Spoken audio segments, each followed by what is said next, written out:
Assalamualaikum warahmatullahi wabarakatuh. Halo saudaraku, jumpa lagi bersama saya tentunya di Isa Petualang. Nah, di kesempatan kali ini kita akan coba berpetualangan kembali. Dan untuk hari ini kita akan mencari ikan dengan menggunakan jala, saudaraku.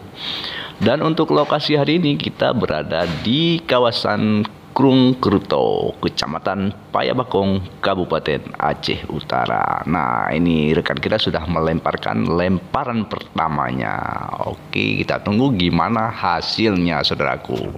Dan semoga petualangan kita hari ini berhasil, saudara.